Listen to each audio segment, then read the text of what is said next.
to be on this video. I am Sabrina and I am the Integrative Mum, and I'm super excited to be on here to be sharing with you how much sugar we really should be having each day.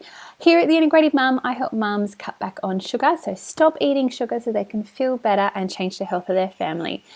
For me, sugar is such a personal topic, having quit it over 4 years ago now, and knowing the difference it's made not only to my own health but to the health of my family as well. And that's absolutely why I am here today helping other mums. So it's really important for us as mums to know the basics of what to look out for with our food so we can make better, more informed choices, okay? Again, for ourselves and for our family, because the food that we choose to feed our kids not only determines their health now, but it sets them up for life. There's actually this statistic that it's shown between the early years of 1 to 10 years old, where our kids' cells are rapidly replicating with growth, that the most of the damage is done then to their DNA. So it really sets the stage for when they're older and what happens with their bodies.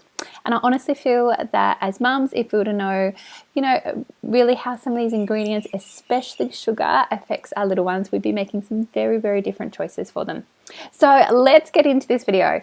In terms of sugar consumption, 20 years ago, we were on average having around 9 kilos a year. Now, I'd just like you to think about it. How much do you reckon we're having per year now? If 20 years ago we're having 9 kilos, what do you reckon? I'm going to tell you. It's 60 kilos a year. 60 kilos a year. So in other words, we're consuming around a kilo of sugar a week, and most of us aren't even aware of it.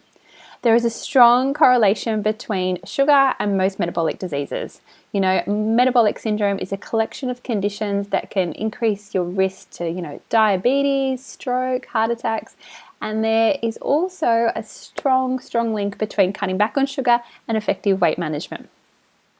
Sugar also mucks with our gut, our hormones. It's a big cause of inflammation. I could go on and on, but I think you get the idea. It's a big deal. So when I talk about, I want to mention briefly, because when I talk about, sugar and the negative effects it has on our body, it's really the fructose, okay? Fructose is bad for a couple of reasons. The first one is that it mucks with our appetite hormone, leptin, okay? And leptin is that appetite mechanism that tells us when we're full. So when we eat fructose, it makes us lose the ability to know when we're full, which then leads to, binging and excess eating. The second reason of why fructose is bad for you is that it converts directly into fat. So it's metabolized predominantly in the liver, okay, which isn't the case with glucose, which is also what sugar is made up of. So glucose is used as direct energy. So that's, where it's typically kind of burned off after consumption, as everybody in our cell uses it. Fructose, on the other hand, as it's not used up immediately, like glucose, it's converted to fat and then stored, okay? Just a bit of a background for you. So how much sugar should we be having? Okay, I wonder if you can have a quick think about it as you're watching this video. How much do you reckon? How many teaspoons? How many teaspoons a day is recommended for added sugars? Okay, it's 6. So the World Health Organization guideline is that you should be having around 6 teaspoons of sugar per day. And you know what? That can add up really easily.